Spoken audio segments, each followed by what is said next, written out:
Welcome to the Live Fire Media Show. This is episode 48. Wow. 48, dude. Yeah, right. Wow, I was right. This is a show where we discuss all things guns, movies, games, gear, and more. Your host tonight, our Hunter of Range Hot. Woo! I'm Dave from Live Fire Media, and let's get into it. Wow. So, yeah, this is the Wednesday before NRA. You're not going, correct? I am not. Okay, that's fine. I'm leaving tomorrow for it. If there's anything you want to see, or let me get some like shitty cell phone photos of, let me know and I'll go check something out. Just excuse get the booth. One thing, I don't know if I'll go see it, but I don't know if you saw this announced yesterday was the Taurus's new roller delayed pistol caliber carbine thing. I heard about it. You heard about it? I didn't look too much into it. I saw its MSRP is like $1,000. So thought, okay, that's cool. You know, I'm tired of seeing all the PCCs other than high points that are $1,000+ for a straight blowback, which I think is bullshit, especially when they're $2,000. Right. And this thing being roller delayed, and it's like $1,000. That's pretty cool. I'm for it. And the fact it's not a Turkish-made gun that's built just to flood our market, that's cool too. Sure, I can get on board with that. Right. As for the Taurus side of it, my personal experience has been pretty limited to Tauruses, which I can't say has been all that bad, but I do know a lot of friends that personally have had a lot of issues with Tauruses. So I don't know. I guess it could be a mixed bag, but I think those guys, I'll give them one thing. They're always trying. And I think even what they're trying, I think their customer service is pretty solid. If there's something wrong, they fix their shit. So I can't really fault that either. You know what I mean? Sure. I mean, I've never reviewed anything for them. Just because didn't care to, no relationship, all the above. I've reached out a couple times. Okay. And I reached out to Taurus, and somebody knew me from something and sent me a Rossi lever gun. Okay. To review. But it's anything branded Taurus. I just haven't. I've mentioned a couple times, but I'm not going to pester nobody. Sure. Oh wow. Yeah, here it is. MSRP $939. Honestly, it looks like the Springfield Kunin is what it reminds me of. That same kind of form factor, which therefore I guess it's also kind of like the Strybog. Okay. It's aesthetically, I don't care for it too much. I mean, it's just another PCC gun. Throw a folding brace on it, cool, fine. But again, $1,000. It's not Turkish made. It's roller delayed. Hell, cool. 939 MSRP is probably going to be like $850 at the gun store. Yeah, so again, under $1,000, cool. I'm for it. Good for Taurus. I hope it's kick ass. I do too. I don't know. Like I said, maybe I'll go check it out if I get bored the show or something. Well, if you get a chance, damn sure stop by the Colt booth. Oh, for sure. Just to say hi to Rich, and I'm assuming Camille will be there too. Yeah, I imagine they will. And then stop by Ruger. Ruger. Okay. Absolutely. If you can, those would be the two that I would love for you to stop by and take some photos if you don't mind. Oh, okay. Sure. Like I said, gives me an excuse to get out of the booth a little bit, walk around, because I know I'll be tired of talking about shit. Which I'll discuss. I'll go into that here in a second too. Write my notes down. Ruger. Perfect. So High Point and Inland dropping some new things. I can go and discuss about those things on here. Because this won't drop until after. Yeah, this technically will drop next week because we're basically caught up. We have nothing in the queue. So yeah, I'll talk about it now. Inland is dropping the 1909, which is a new version of the Maxim offset rifle suppressor. Oh yeah. That ring a bell, or I need to pull something up on that? I know exactly what you're talking about now. The number didn't ring a bell when you said Maxim. I think it's considered to be like on an eccentric. Yes. Yeah. Sorry, I'm dividing because I'm trying to pull up an image to share. Let's go back to this view. While Dave is doing that, I'll entertain you with some of my. Never mind. Here you go. I mean, this is the original Maxim shots here. Yeah. And this is what Inland has basically reintroduced, the same style, or I should say same, very, very similar style. So it's off center. So most rifles are going to hang lower. The most other modern thing similar to this, I'd say, would be the Science Co. Osprey series of pistol cans. AAC Illusion 9. Yeah, they still make that though. I don't think they do. Really? Well, because the AAC died with Remington thing, and now AAC's a Palmetto brand, I think. Is it? So I don't know if they even still make that can. That's sad. That was an amazing can. Well, so the AAC's gone the way of the Maxim, but then the Osprey is still out. But now the AAC, was that pistol only or was it rifle too? It was 9mm, but it was, but I think it was rated for, you know what, man? I reviewed that thing like 4 or 5, no. Might have been longer than that, dude. 7 or 8 years ago. I say it's probably like pushing 10.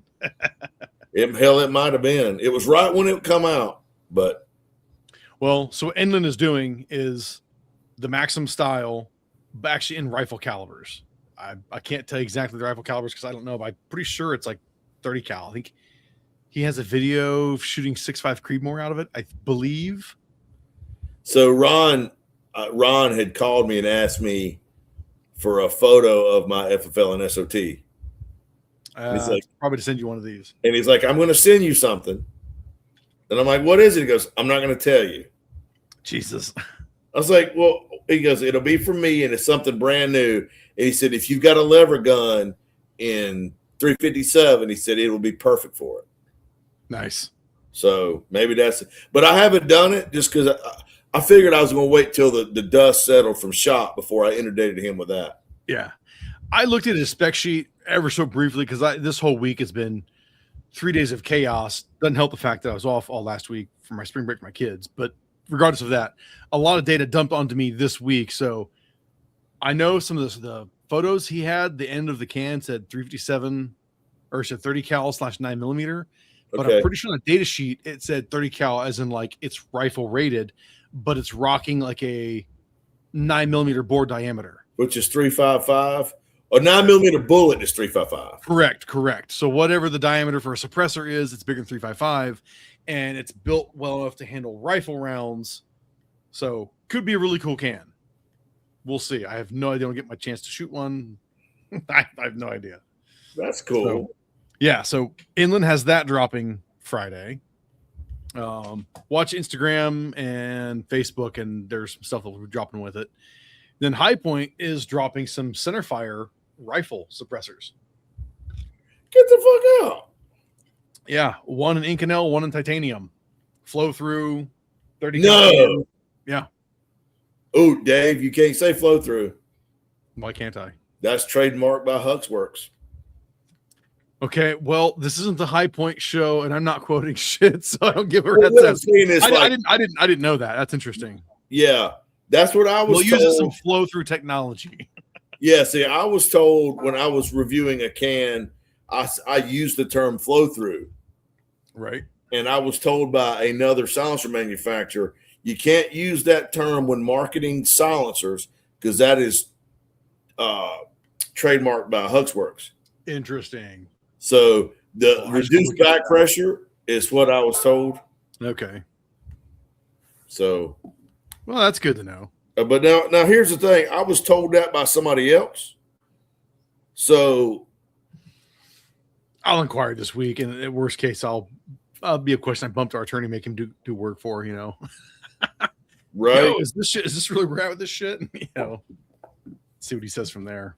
Right. So yeah, so that should be cool. Actual full-on rifle cans for the man, that'd be great. I want to get on the list of that, please. Oh, you are. You are. Can I screw one of them on the BPM? A little SBR?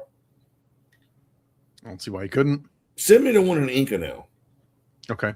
If you can. Mm-hmm. I like that. I don't know. I don't know what the lead time is. We have 3 going to the show. I've got one at my desk. I meant to bring home tonight to show off on here. Oh, man. Forgot. There's other shit. But they're all, the ones we had going to show are all titanium ones, which are not full auto rated. But again, that doesn't mean right. Shit, you know what I mean?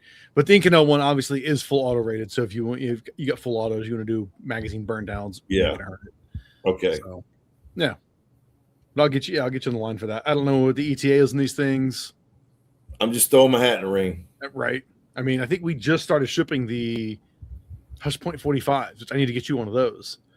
Did you say 45 or 22?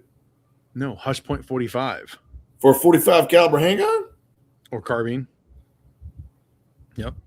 Okay. They just started shipping, I think, last week. Again, do they come with a Nielsen device, or are they no fixed barrel? Which that's something here I'll scramble into, because they're fixed barrel for high points. Obviously, they'll work with any high point pistol, any high point carbine. But if you want to run them on something with a Nielsen device, I'd recommend something like this. Let me pull this up.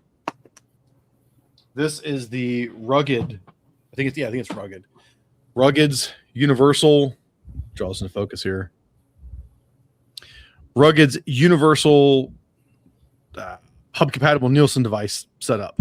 So I've already screwed this on to one of the high points, and then this is the USP metric thread. So I've already put this on my USP 45 just for photos, just to mess with it. So you gotta buy something like this. Okay. For any kind of recoil operated gun. What do you reckon that runs? I don't remember, man, because I ordered it a while ago and it was on back order, and they shipped it when it came in. But it wasn't bad. It was from Rugged. It wasn't bad. Okay. But Rugged uses the same pistons as Silencer Co. So you've got a shit ton of options out there. So, but there's some other options that are like this. I think Geeky Heel has one that's universal Nielsen device system. But just the Rugged one is one I found that it was in stock when I ordered it, and then by the time it shipped, it was like out of stock. And so I emailed them, and they're like, "Oh yeah, it's shipping in a couple of weeks." I'm like, "Whatever, fine, not a big deal." So, yeah, Hush Point 45s just started shipping. I'll try to get you one of those. Okay. So, enough of the high point. What's up? Chad's gonna be super jealous. Yeah, he'll be all right. He'll be all right. That's what you for. He can still shoot it with you. He can shoot him. He's doing a review on a can called a Ghost. Never heard of it. And it's hold on, I'm gonna look up the manufacturer. It is weird, Dave, because maybe I have heard of it. It does not have a core. Interesting. It does not have a core. It's got a really weird Finding Dead Air Ghost. The brand is Ghost. It's called a Ghost. All right, hold on. I hate to have dead air. Oh, dead air. I meant that. I know, right? Yeah, but so we did a short about it. It is. Do you remember how to share the screen? You can. I'm looking at it at the same time. So there's a short on Range Hot. Phoenix Armory, Fenix. Fenix, Phoenix Armory. Yeah. Do they have I'm finding Phoenix Armory Instagram, Facebook. But it's kind of weird, man. It's like all the suppression happens in the rear, like mount, and then the can that screws on it is just an empty tube. Oh, here's Chad's video. I'm listening to it right now. Let's see. Yeah. Here it is. That's the muzzle device. Yeah, his camera work needs some work. That rifle looks huge with him. And that's the can itself. That thing looks huge. Yeah. It's called a Phoenix Armory Ghost. Interesting. I will keep some attention to that. And I think they're pretty inexpensive. So I mean, that's cool. I'm down with inexpensive. Everything doesn't have to be outrageously overpriced anymore. Sure. Ooh, pardon me, man. Well, since I told you I was off all last week with my kids for spring break because the wife couldn't get off, I just kind of hung out with the kids and we bombed around, did some stuff around the house. In the evening, we watched some movies. Okay. We watched. One I've already seen was Nobody. Are you familiar with that? I saw yeah. Okay, nobody was. I'll say it's kind of the John Wick style action, but it's a suburban dude, and he actually was like super secret CIA killer guy. It has the dude from Better Call Saul, Bob Odenkirk, I think, or Odenkirk. It's fun. It's a good flick. We ended up watching the first one because I thought my wife and kid had seen the first one, and my wife kind of forgot about it. I was like, well, let's watch the first one then. Of course, my son loved it. That was awesome. Wife enjoyed it. Fell asleep at the very end. I was like, all right, well, tomorrow night we'll watch the second one because it's on Netflix or Prime or one of the two. And it kind of picks up right after the first one. It's another just fun, I almost say like throwback to 80s style over the top action. You know, because everything anymore is either gotten super, super serious or it's just bad. You know, This was a good mix of, the 80s feel, but still looking modern, not being cheesy. Cool fight scenes, like dude kicks a bunch of guys' asses, but he still gets his own ass kicked. It's not like he's invincible. There's the takeaway from not being 80s is he still gets hit a good bit. So we watched both those two films, the first one, the second one. Worth watching, dude. That's end result is they're absolutely worth watching, and you should check them out. I think it was Nobody was 2021.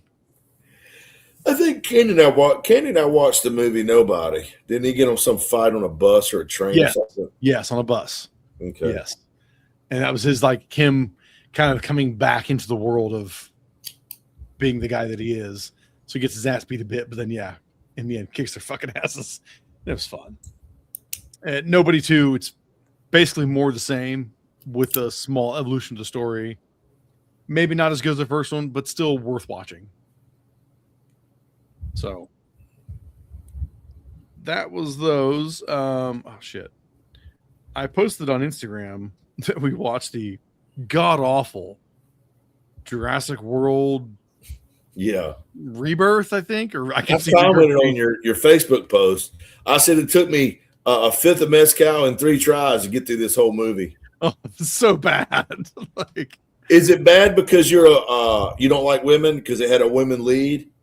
Yeah, that's exactly it. Okay, I thought Scarlett Johansson's still hot.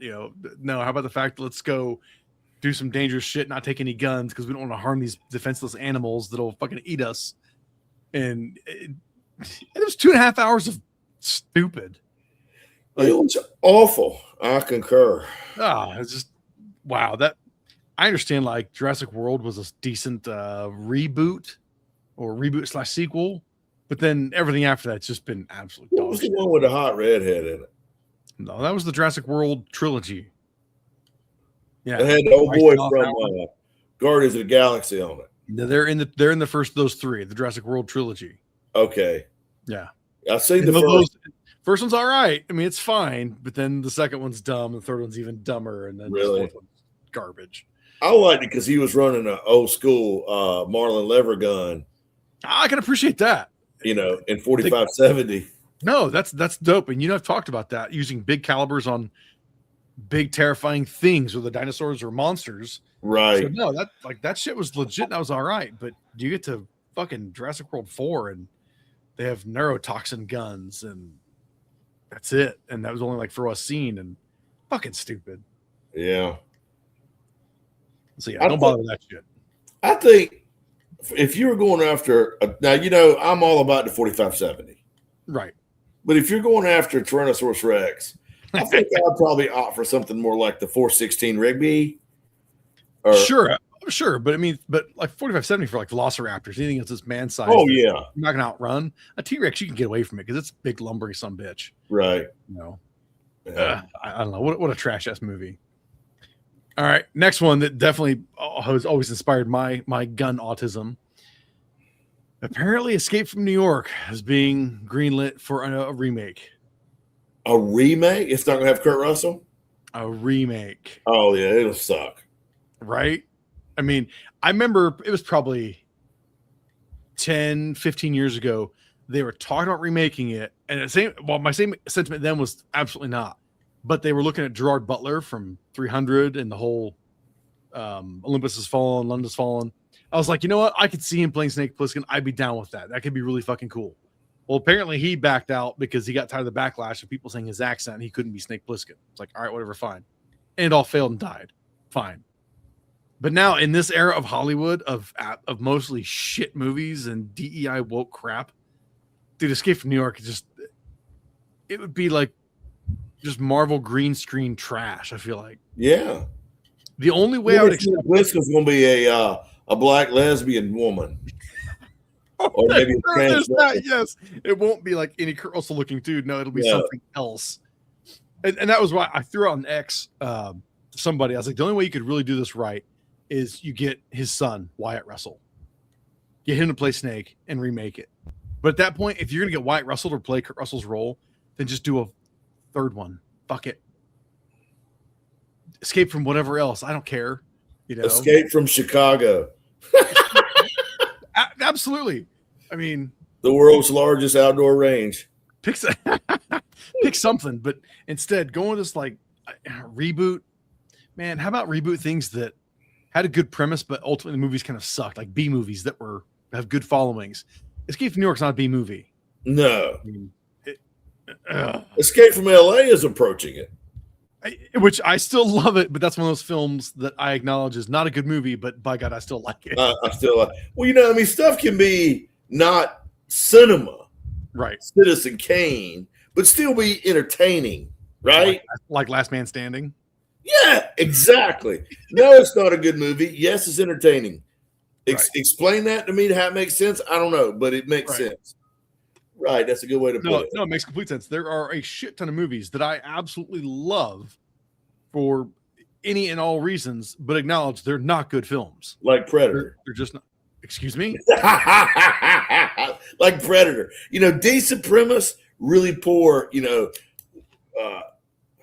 really, really poor just structure. Oh, you're fucking execution was just fell flat on its face, you know. They should have had. Nice try, pal. Yeah, okay. I was only one of John McTiernan's finest films, but I appreciate the attempt. You know what I would have liked better in Predator, though? No shit. If not every one of the dudes would have died. Yeah, but same time, you were like I don't say the apex of the Arnold blockbuster, but you kind of were that. I mean, I agree with you. It'd been cool, like if a couple of them survived. I'll tell you who I like to see made it through to the end. The crazy dude that shaved himself when he got nervous. Bill Duke. Yeah. Like dude, is that dry shaving in the jungle? Oh my God. Yeah, what the fuck? You watch and you hear that. You're like, yeah, what the fuck, man? I'd have liked it if he'd have made it through because he was a cool character. And then who's that? Worst though? He's only got shot in the fucking head and blew his skull out. In the movie? The worst. Yeah, Mac got it the worst, man. No, he didn't get it the worst. No, a hole through your head. I don't know, man. What's Apollo Creed? The guy who played Apollo Creed. He's in it. Carl Weathers. Yeah. Well, he got his arm shot off. Yeah, that's pretty awful. He got his arm shot off and then got stabbed and lifted up. I mean, yeah, that was the worst death to get your head blown. That's pretty bad. You know, you wake up, you just like 1 minute you're here, and then the next you're standing at the pearly gates. Hopefully your arm is still there. I think they reattach those. Okay. I hope so. So, okay, from one remake to now another remake. Ready for this shit? No. Oh, God, yeah. Apparently Vivica A. Fox is in a new remake of Night of the Living Dead. Who? Vivica Fox. I don't know who that is. I can't say anything recent she's been in, but she was in was that her in Independence Day? Or am I thinking the wrong movie? I mean, I don't know. It doesn't matter. I watched the trailer for it, dude. Bad. Remember B movies at least were trying with every cent they had, and so the movies were still okay. This just looked like they were even fucking trying, dude. Student films look better than this movie. You know, that reminds me. I remember, wasn't it supposed to come out around Christmas? No, you're thinking the Return of the Living Dead. That's getting some weird sequel reboot thing. Because, they show the sludge zombie walking through the graveyard in the snow. A Christmas tree. And that might be for this year. It might be for 26. All right. I didn't know if that was the. All right. So. And that could be a pile of hot shit, too. But at least that one, all we got was a teaser. For this Night of the Living Dead, there's a trailer out there. I don't recommend you even looking the trailer up because it just looks fucking terrible. It's like there's only two Night of the Living Deads. There's George Romero's original, Right. and there's the 1990 remake that George Romero wrote the screenplay for, and Tom Savini directed because there were things he wanted to change because he lost it because they didn't trademark the first one or the original one. What was that the one? That wasn't the one with the chick in it that had short hair, was it? Patricia Tallman, yeah. That's the one you're talking about? That's the 1991, yeah. You don't know if I've seen that. Is it good? Oh, fuck it. Well, okay. I'll say I'm a little partial here. This is kind of like Alien to Aliens. I saw Aliens before Alien, so Night of the Living Dead. So Night of the Living Dead. I saw Return of the Living Dead before the original film. I did too. I saw the 1990 remake before I ever saw the original 68. Oh, so okay. I can tell you, and this is my movie autism here. My dad and I just caught it like premiere night on HBO, and I was blown away with it. Like from beginning to end, I'm like, this was absolutely awesome.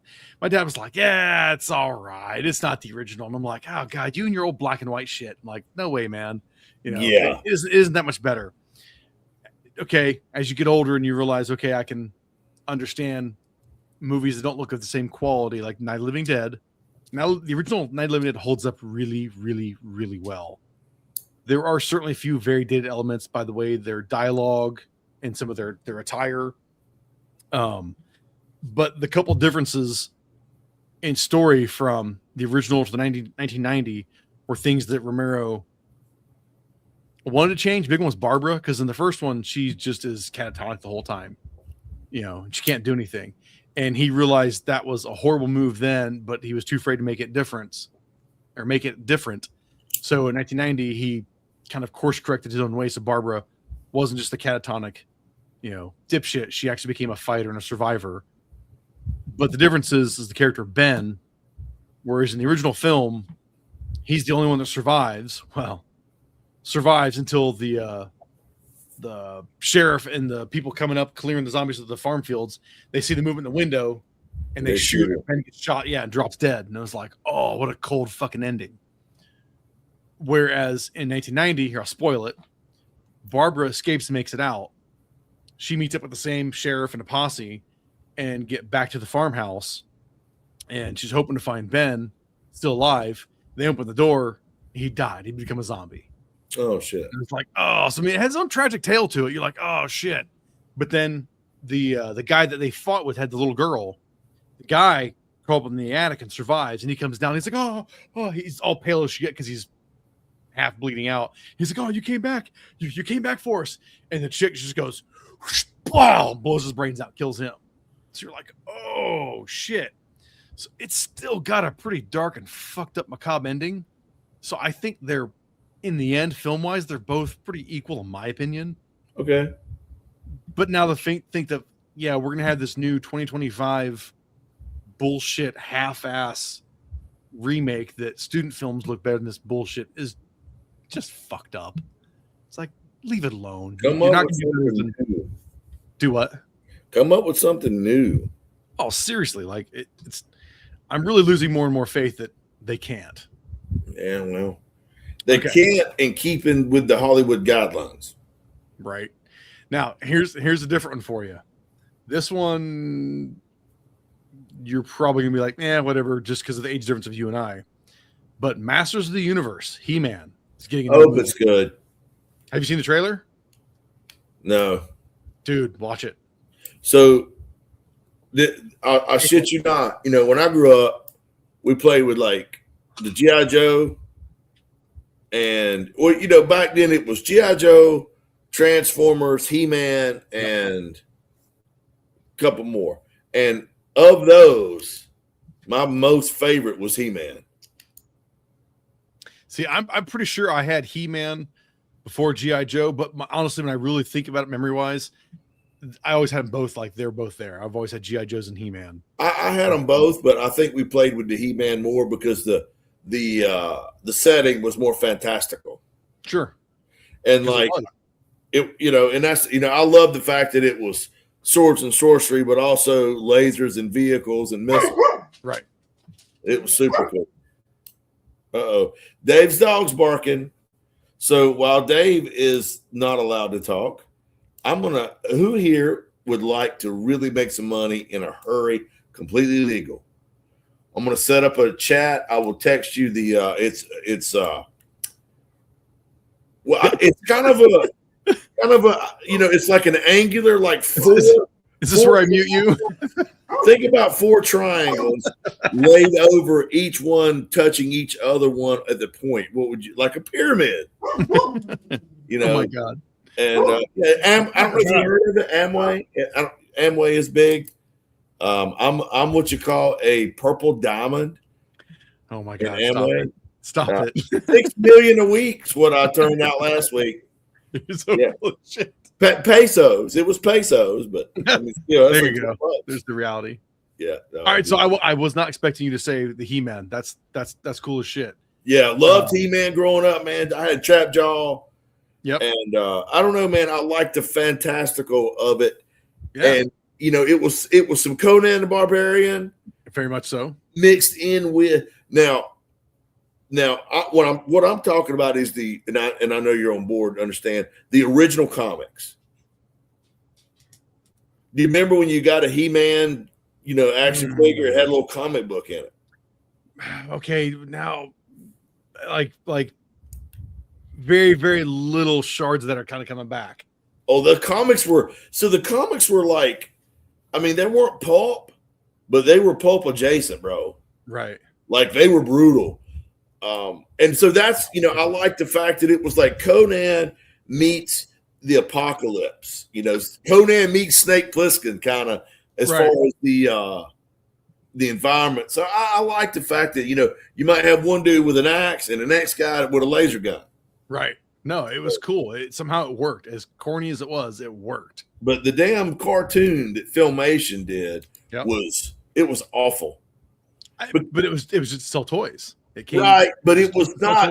It wasn't like so. Oddly, that you brought this up, I was watching the YouTube guy he kind of breaks down 80s toys, right? Okay. And I watch it when I'm feeling nostalgic. He does a lot of He-Man shit, and he was talking about they were going to do the cartoon like the comics. However, when they started reading the comics, the network was like, "There's no way we're putting this out on Saturday morning." Right. So they cheesed it up. They come up with an Orko. Oh my god! Yep. But they cheesed it up a lot. Did I watch it? Hell yeah, because I had a thing for the chick Tila. Tila, yeah. But I've heard some scuttlebutt online about the Masters of the Universe trailer, and they're talking like it looks pretty good. Well, okay, the 80s movie with Dolph Lundgren and Angela. That being, again, like talk B movies that tried, B movies that did what they could with what they had, that movie actually succeeded. Like, yes, was I disappointed the movie wasn't set in Eternia? Yeah, but it was a canon film. They didn't have the budget for that shit. They put the budget making Frank Langella look badass and Dolph Lundgren being He-Man. And for that aspect of it, it worked. I'm okay with it. And now you see the trailer for this new one. Dude, it looks like fucking toys, man. Like, really? You will. I mean, okay. There's normally I'd bitch about race swapping shit, but Man at Arms is now a black guy. Okay. But here's the kicker: I'm totally fine with it because it's Idris Elba. Who? Idris Elba. Oh my God. Not ringing a bell. Really? You're killing me here. All right. I don't know all these people that you know. Well, it's because of movies, man. Masters of the Universe. I'm sorry. THE space Dave MA. Bless his heart. Shut up. We need to come up with a. You're gonna be like, oh yeah, that guy. Bam, that dude. You've seen he was in Prometheus. He was in the Marvel movie. He was the captain in Prometheus. Yeah. Rock and roll. Yeah, he's a badass. He's a great actor. He's Man at Arms, so I'm totally cool with that. That's fine. Long as Man at Arms is not a black lesbian transgender, right? So the teaser dropped, and there was shots of Prince Adam in the real world. I was like, come on, don't pull the fucking 80s movie again. But when you listen to it, you talk about how he was sent there to be kept safe from Skeletor. And the rest of the trailer, it's like it's in Eternia. It's like, oh shit, okay. Then the trailer dropped like a couple weeks ago. And same thing. You understand there's bits in the real world, but I'm gonna guess the majority of the movie is in Eternia. and it looks dope. Like you're seeing characters that look like the fucking toy characters, dude. Okay. Like on point. I'll go see that for sure, man. It comes out like June 5th or 6th, so a couple days before my birthday.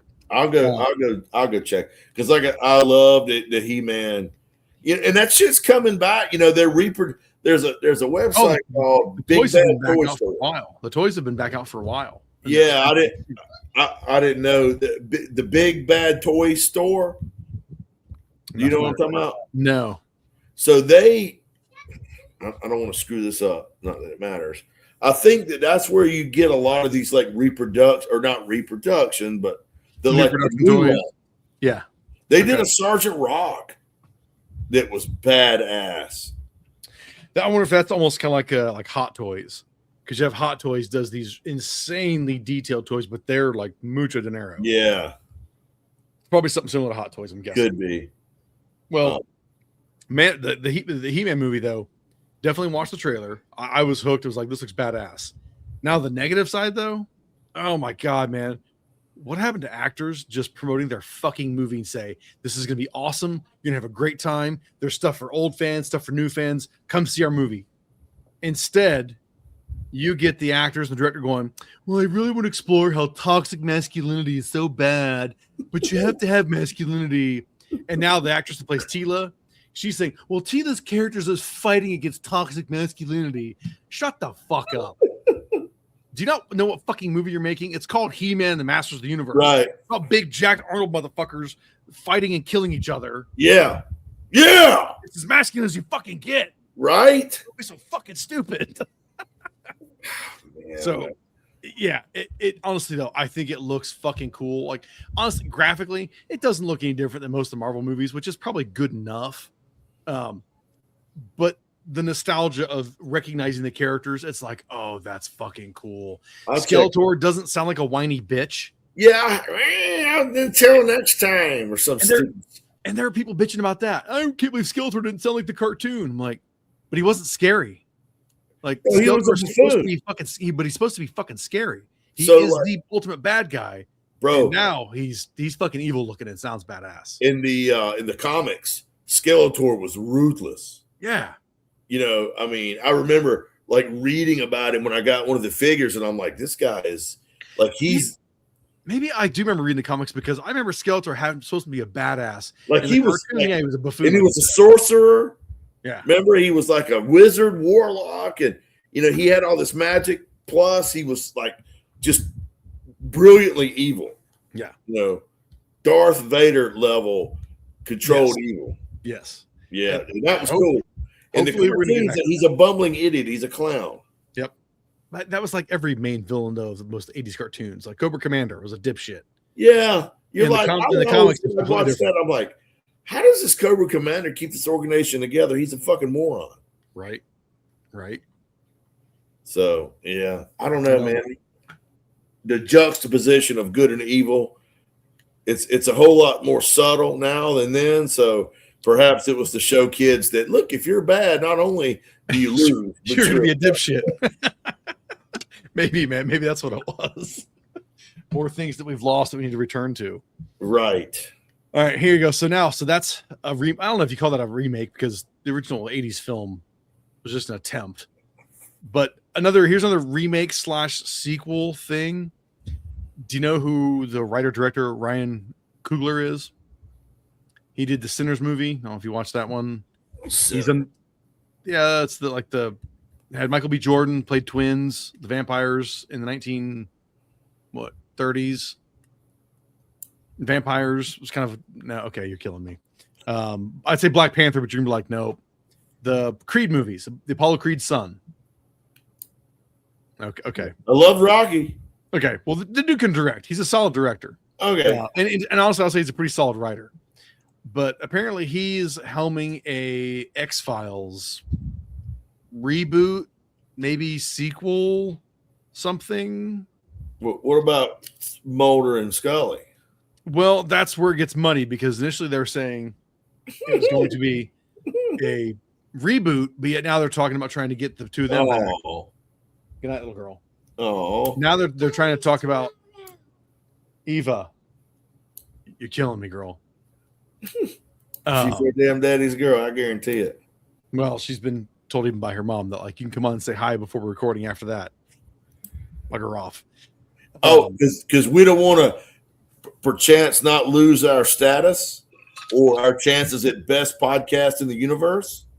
No, a little bit just of like, does she need to be on here? And this is the thing on YouTube and Rumble for any and all, like the visual side of it. At that point, like if I know she's coming, I'd have like do this. Like, does she really need to be on there? Oh, you know what I mean? Oh, you're thinking more like parent mode, man. Parent mode, yeah. I guess that makes sense. But so the X-Files, like, would I love to see it come back? Sure. Can you really do a sequel or reboot? It's going to be tough to be as good, Broham. Right? There's the first thing. Flat out, it's going to be that tough. The next thing, everybody was online bitching about Ryan Coogler directing this or creating this, is it's going to be washed of white people. The only white people we'll have will be bad guys. Oh. So the first chick he had that's on the show is a black chick. Which is fine, whatever. Okay. And her partner is an Indian dude who's like, okay, like, this is already starting to make people really think even more so that what are the white guys only gonna be bad guys in the show? It's like, is this really gonna be doomed to fail because it's gonna be this kind of Hollywood leftist bullshit? Right. I don't know, man. Like, oh, so that's all you know right now? You don't have that? All we know. That's all we know. I was watching this thing and it was talking about how, and what I'm trying to phrase what I'm going to say without ruffling feathers. Okay. There is a disproportionate amount of white people in movies and TV shows that are either evil or just plain stupid here lately. Yeah. You know, and I think it's part of the message. Making us all bad guys. But I mean, you know, being white doesn't make you good or bad, just like being black doesn't make you good or bad. That's why it's so fucked up. So I mean, whatever. For me, that shit's water off a duck's back. So, but I'm like, damn, everything on TV now.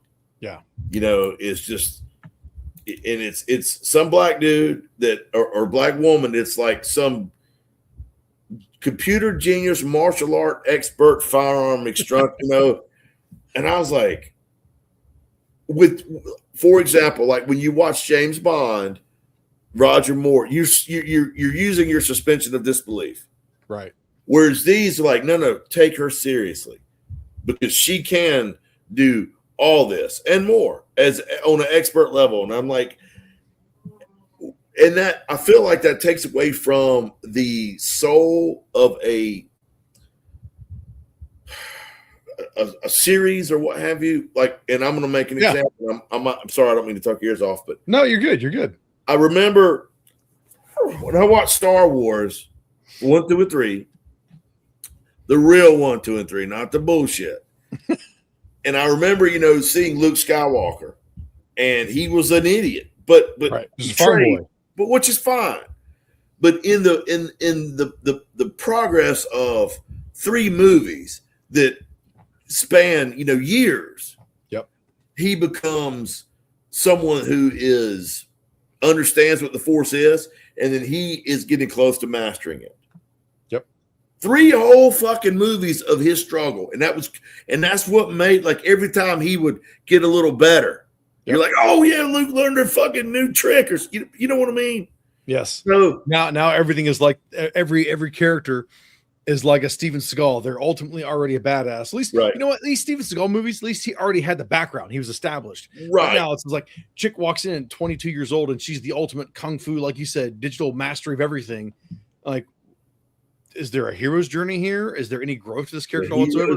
Or you're just a fucking Mary Sue, because that's what every character is anymore. It's this lame ass Mary Sue bullshit. And that brings me to when that chick Rhea was introduced, and when they tried to redo Star Wars. Oh, total fucking Mary Sue. And bro, I was so stoked about this that I didn't even go in with preconceived notions. Okay. I'm like, okay, the lead Jedi is a chick. That's fine. You know, I got no fucking problem with that because there's some badass chicks out there. Yep. But she went from clueless to an expert in the Force in like 10 minutes. And I'm like, oh, it's so bad. I just miracled you a Jedi. Poof. And I was like, okay, now I'm not looking forward to her achieving anything or and the best character they had, they ruined by the start of the second film was Finn, the stormtrooper. The dude that was he defected stormtrooper. Yes. And he wielded the lightsaber. Like that dude, that was the guy that was like, oh shit, this is gonna be a cool ass story. Nope, just comic relief now. Yeah, he was kind of a, they fucked him over. Like that wasn't. I agree with that. I think that because I mean he was a stormtrooper, so he's a soldier, right? So, and speaking of stormtroopers, I watched a fucking video on YouTube about a guy saying that stormtroopers intentionally missed Luke, Han, and Chewie. Oh God! Have you heard this? No, I mean, go ahead. So the whole premise was stormtroopers aren't bad marksmen. Well, no, because Kenobi tells you they're not in the very beginning. They're throwing the fight. They want Luke and them to get away because in the end, Vader has the ultimate trap already ready. So he might have been using stormtroopers to just control their movement. I mean, that only works so far in the first film. On top of that, after that, it's just a movie because you got to have bad guys shooting at good guys and bad guys dying and good guys surviving. But I mean, I would love to give me a great ensemble. The problem is how you do this. Give me a great ensemble cast, of good guys and bad guys. And by the end of the film, there's only a couple of each side left. Let them all die off of the whole thing. You write it well enough, it's going to be tragic at every loss, Right. But Star Wars is pulp, sci-fi fantasy action is what it's supposed to be. Well, I appreciated to use your term, the hero's journey of that interested me a whole lot. Well, I kind of rolled my eyes when you said this about the whole stormtrooper thing. It wasn't so much at that specifically. It's at how much you see online people just massively dissecting like every favorite fucking film, looking for so much deeper meaning that don't exist. Well, it's like if you're talking maybe like what I see a lot is The Shining, and I've had this as a note here to talk about for a while. Like saying, where'd it go? The little boy wore a little sweater with the Apollo rocket, so that's proof Kubrick filmed the fucking fake moon landing. Well, that's one of them, but more it was on the sense of like, is The Shining really one of the most deep movies ever put to film, or is just people are just fucking retarded and creating this shit? B, option B. I mean, it's fun to speculate and bullshit, but at the same time, I'm like, calm down, people. It's just a fucking movie. You're finding correlations where there is not one. Right. They're like, don't get me wrong. We all know Stanley Kubrick was a nut job and his persistence on getting his perfect shot. So 100 takes of me doing this, looking to the right, more intensity, more relaxed, but yeah, looking at it, like I said, the Apollo sweater, fake landing. It's like, come the fuck on, people. Yeah, I think that's probably a stretch. I mean, there's some things you can do that's fun to bullshit about. Right. Otherwise, it's kind of silly. But if it was that blatantly obvious in the film and it was all true, Kubrick's ass would have been put under the jail. Right. Because I'm sure he signed some sort of non-disclosure. Well, I saw one talking about the Artemis doing the whole lap around the moon. Yeah. And it was coming back to the moon landings, and this guy was basically saying how stupid everyone is for thinking we didn't land there. One, besides the fact that India and China both have telescopes here that are powerful enough that you could see some of the lunar landers still sitting out there, let alone the Artemis has flown over and showed some of them. But on top of that, this guy went off and said, do you understand how many fucking people were involved in the moon landing? They act like it was 10, 20 people. It was hundreds of people. You can't keep hundreds of people silent that many years, that many times for it all to be fake. It's like, get the fuck out of here. Well, I would believe the only reason that I believe the moon landing was done was legit is because you see Earth is flat, okay, and the moon is flat. And so, the moon's hollow. The moon's hollow. It's full of cheese. But it is flat. It's like, think 2 graham crackers floating in space, okay, hanging out. That's Because there's no distortion. Like, for example, if you want me to prove the Earth is flat, no, if the Earth was round, okay, if you got on an airplane, you would constantly be flying in an arc, which you would feel, right? I mean, right? Yeah. Oh God, I'm not even gonna chain this. It's good enough, bro. There was I shit you not. I was stumbling through some old news footage. God, I'm ashamed to say this too. It kills me. Uh-oh. So I was stumbling through some old news footage. Now, WRAL, okay, is in Raleigh. Okay. WRAL, right? That's the big local news channel. They're kind of liberal, but nevertheless, whatever. They sent like an investigator and a cameraman to the Flat Earthers Convention held in Raleigh, North Carolina. Oh God. And bro, hey, this is America. You can think and come and go, dude. Leave what you want. It's fine. Do what you want. but I watched them interviewing these flat earthers, bless their heart, and it reminded me of a saying that my grandfather would say. He said, son, it is the better to remain silent and people think you're stupid than to open your mouth and prove it. He's not wrong. And I watched these guys talk about the earth being flat and to be that dead serious. Oh, it's like a globe. It's like a globe, but the earth bisects it. So now what's below? Hell. But you can't look, you can't get to the edge because the earth is encircled by Antarctica. And then there are FBI agents that are armed. Yeah, God. It's so bad. Bro, this one dude that I was talking to, he brought it up. And I was like, yeah, I saw, and I don't know that he was a flat earther. Okay, so sure.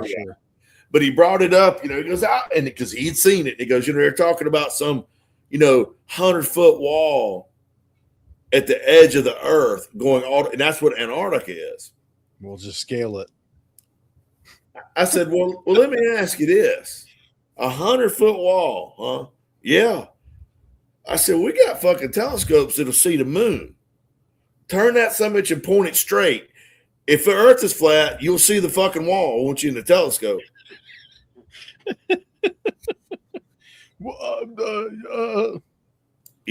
I mean, poor dumb son of a bitch. I mean, I feel like the internet has seriously like perpetuated the flat earthers to exist even more so, which is scary. Like, if you want to be dumb, I shouldn't say dumb. If you want to be ignorant, fine, be ignorant. You have the right to be ignorant. Sure, but God, don't push to a heated discussion level of how the Earth is flat, and I'm insane for thinking it's a fucking sphere floating in space.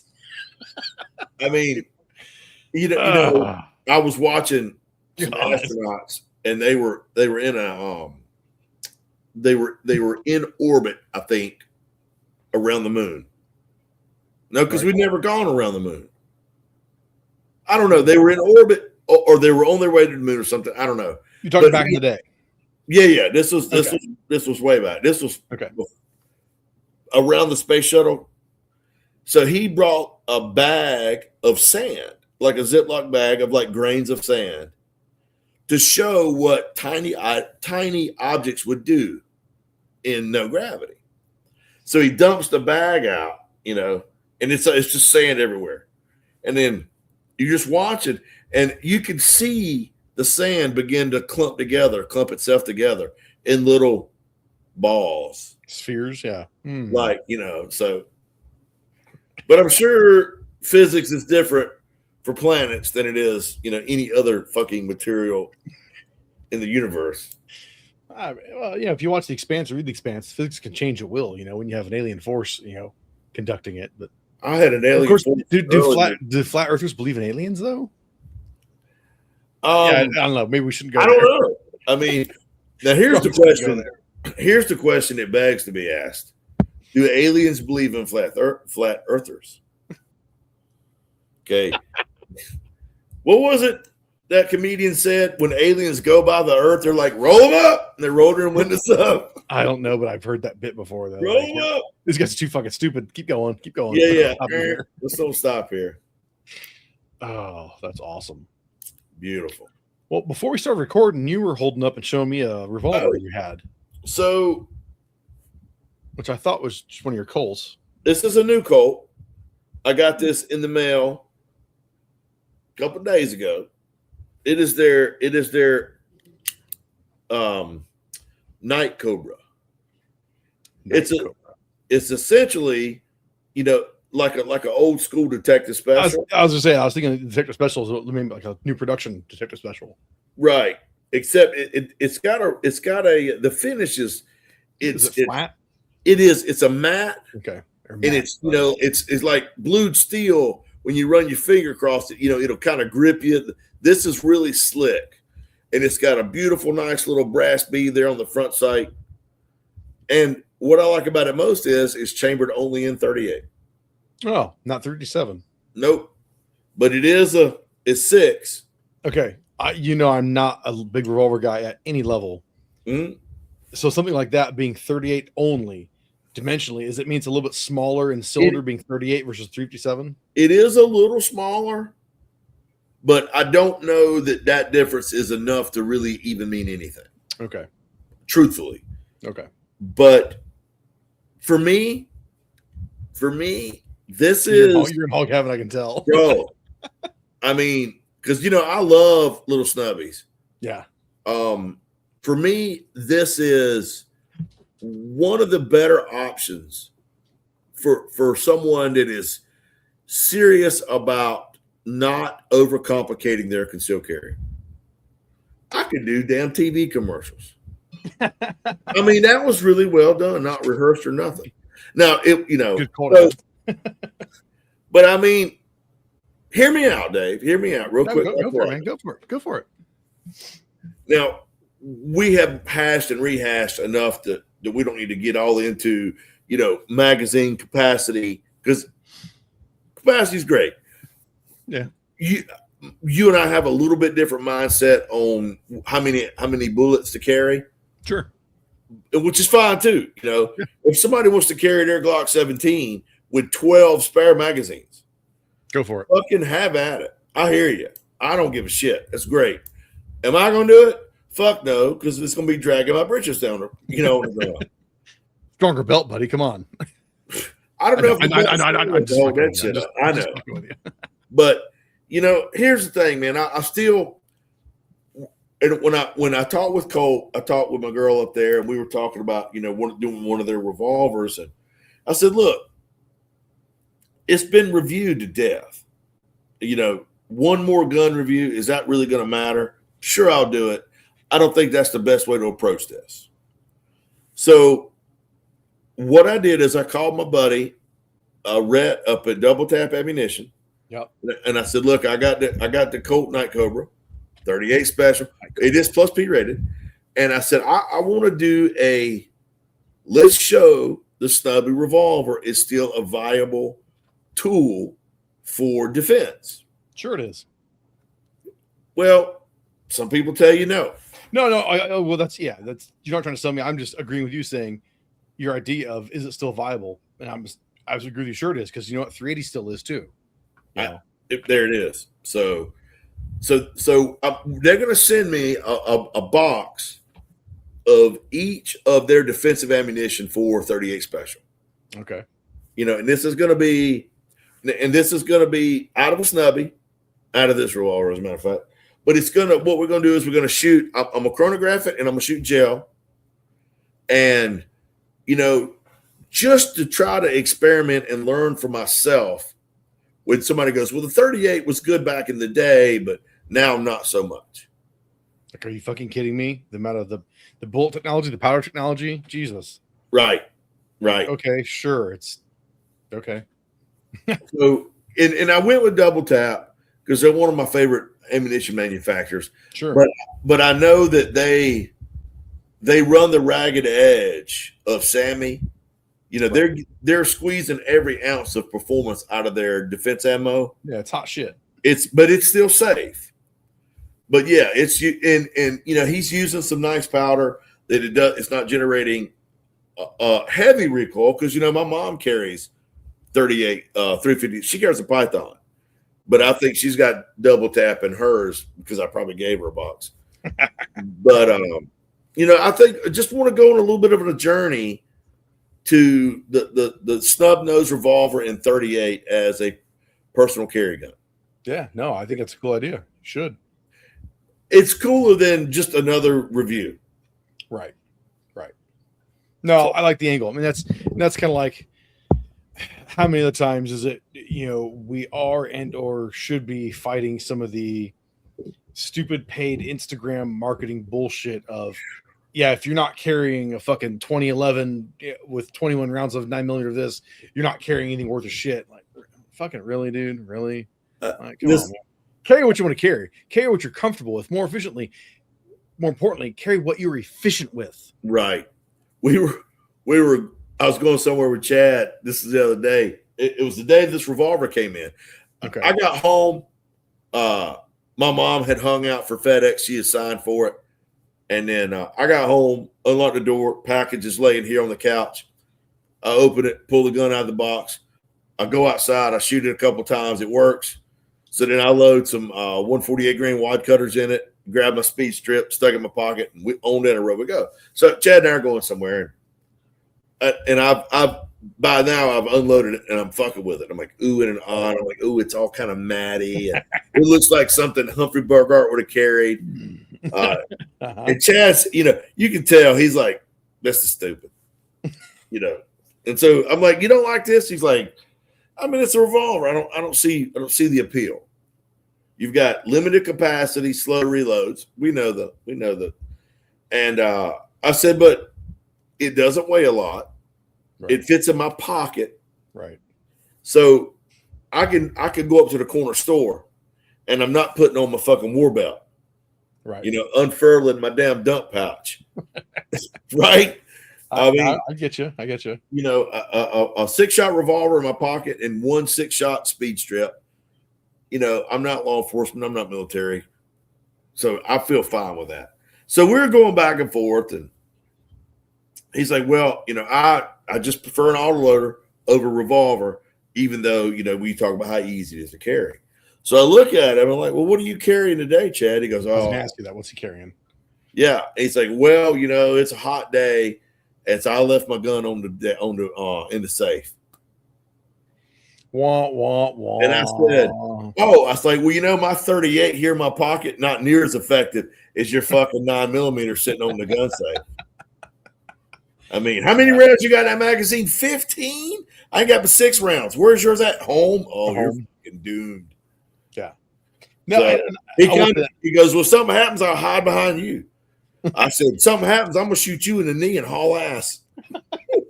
I'll leave you for the zombie apocalypse. Right, they're like, I'm like, hey, man, pow. This guy said you were an asshole. I'm out of here.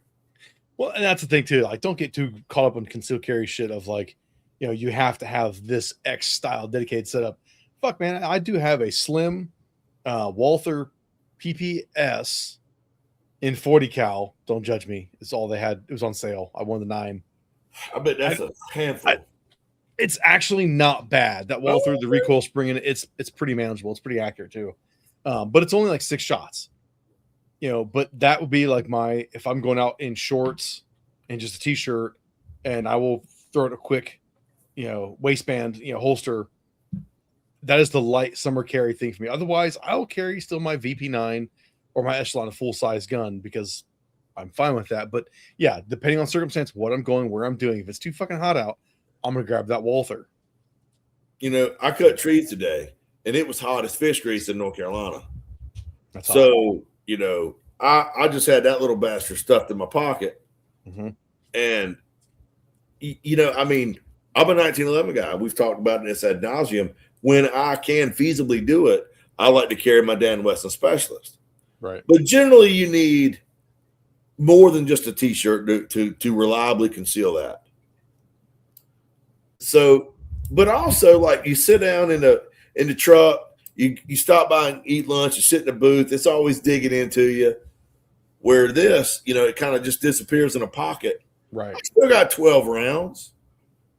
But, you know, that's counting a reload. But I mean, you know me. Again, I'm not big on revolvers, but it's what works for you. right. Long as you can, I mean, practice your shit. You can draw that thing. You can hit shit with it. Fucking rock out, man. And I think Rock that out.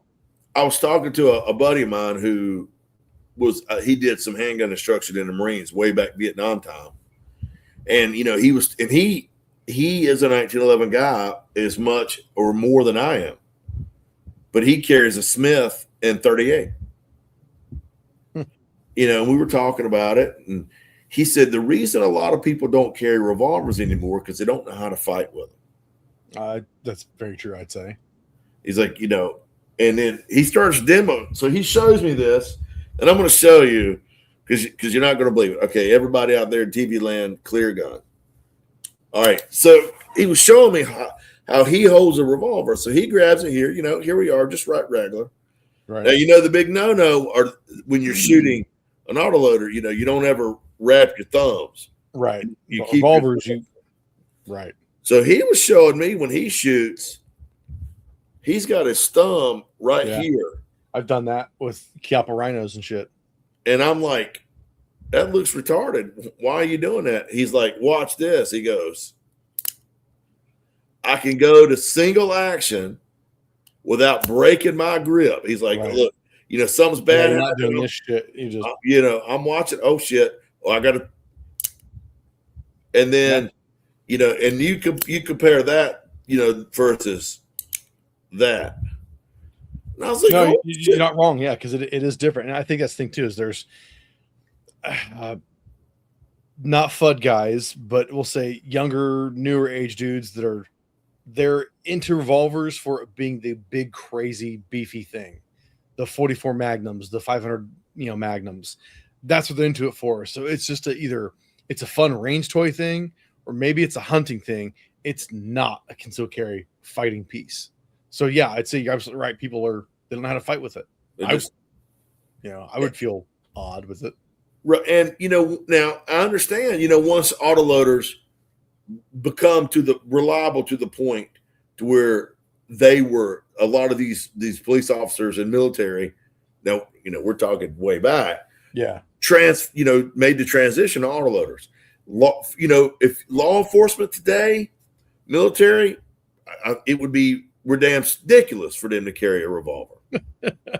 You know, unless he's got one in his back pocket that's a backup to his backup or something like that. Right. You know, but if I was going to look for a fight, then I don't, military law enforcement to protect, knowing that there is great potential in unpleasantness. Right. I would absolutely want to have a revolver. I'm sorry, an autoloader, magazine capacity, reload speed, all that is paramount. But for me, when I leave, my whole idea is there's a 99.9% chance my whole life I'll never need my gun for concealed carry. And I hope and pray that's exactly it. Yeah. It never happens. But so, why am I going to uncomfort myself with, a pistol, a spare mag, another spare mag, a primary flashlight, my secondary flashlight, primary med kit, secondary med kit, tertiary med kit, my fighting knife, and then my pocket knife. I know and I'm like, okay, I got to go to the store. Okay, let me get my kit on, And by the time you got your kit, and I'm using kit, you understand, is ironically, by the time you get your kit on to go to the store, I've got there and back. Yeah. And you're still trying to figure out where to put your fifth spare magazine. So 99.9% chance, as we hope, you never need your concealed carry. That's what I want to do. But then if you do, God forbid, if you do, upon presentation, a lot of the fight is sucked right out of somebody. Mm-hmm. Now, I'm not saying that is the goal, but you don't ever draw a gun until you legally have to. You understand what I'm saying? Death or great bodily harm. But a lot of times, again, it's because you got to expel some of the the social media, it's not just social media bullshit of, how the fight's going to go down. Everybody talks about like ninjas are going to come crash into the fucking skylight. And you better make sure you got your kit ready and your carry set up. It's like, come the fuck on, man. Yeah, like, yeah. It's look at where you're going. Think about it realistically. You're going to the fucking grocery store. What is the most likely scenario of it being held up? Very right. Exactly. So if shots are ever fired, FBI, I think their statistical average on concealed carry shooters defending their lives, it happens, I think, with inside of 20 feet, and it averages 3 rounds. Right. And I understand that these are all averages, and sure, in the very, very slim chance anything happens, this is the very vast majority of how it's going to go down. Yeah. So with that in mind, if I said there's a 10% chance something bad could happen to me today, then I'm carrying a 1911 and 10 spare mags. But right. But I got about as much chance of something happening to me bad today to need my concealed carry gun as I do catching and dying from COVID. Right. Yeah. If I know I'm going to an unsafer area, I absolutely make sure I am gunned up, magged up. But my commute to work, ready for this one? Shocker. My carry gun's not even on my person. You got in the car? It's in my front seat next to me. And I grab it in the carry rig and I put it under my armpit with my water in my hand and my phone and I walk right in because I'm walking 5 feet from my truck to the office door. Right. So, I mean, I'm being realistic about it. There's no reason for me to be shoving all my kit on. No, I'm busy getting kids on the bus. I grab my holster set up, throw it in the passenger seat. And rock and roll. Right. Right. So I think that I want to do a whole series on the overcomplication of concealed carry. Yeah. And I think that's cool. And I know that you got shit to do. So I'm gonna ask you a question after I answer the question. Because I don't want my answer to taint how you're gonna answer. Sure. But my kit here, it consists of, I'm gonna carry a handgun with me, Dave. And it more than likely, if it ain't a little stubby revolver, it's a little Defender size Colt, 1911. One gun, one reload, be it a magazine or speed strip. Yep. A sharp pocket knife. Yep. My cell phone charged up. And my keys in my wallet. Yep. I mean, truthfully, that's what I carry with me every day. And for defense related, that's just, my handgun and one reload. Pocket knife is for everything. Yeah. Yeah. The pocket knife is, it's a tool that's used all day, every day, everything. I don't carry it to stab somebody, to gun them like a fish. Right. So I'm trying to be, practical, but I see these guys, they're doing these YouTube videos on their pocket dump. And it's gotten bad where the guy's like, here's my primary gun.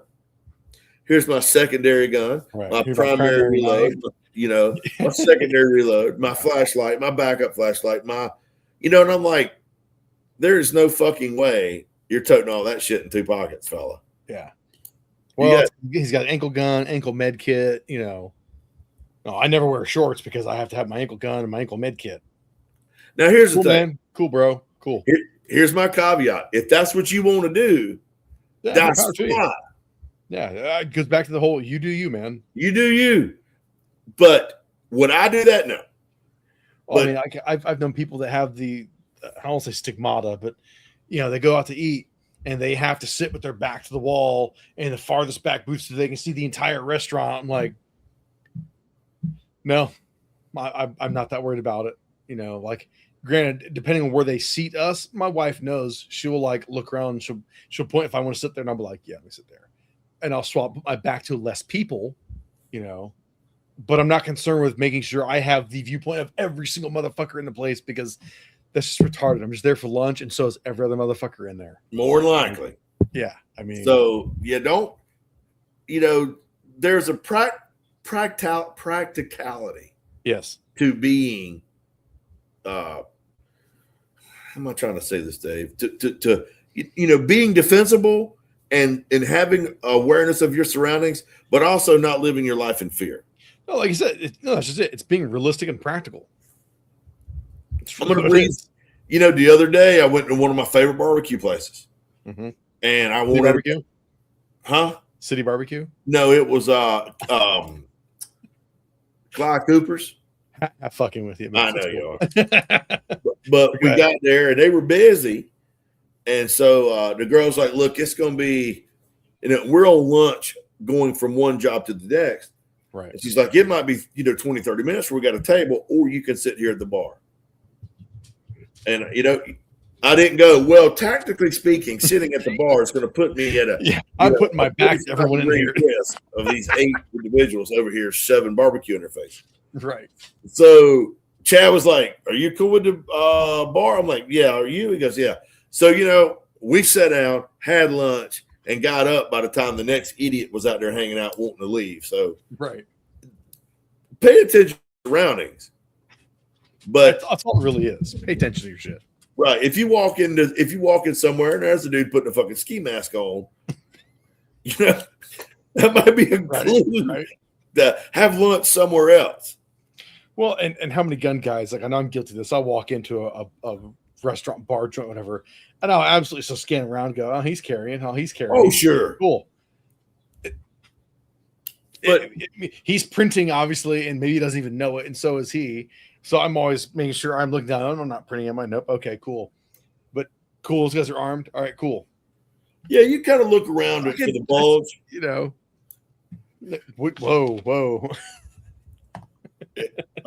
Did you get that?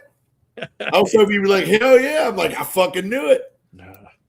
Yeah. You know how for everybody out there in YouTube land that's wondering how I know David's gay, because every time I kiss him, he giggles.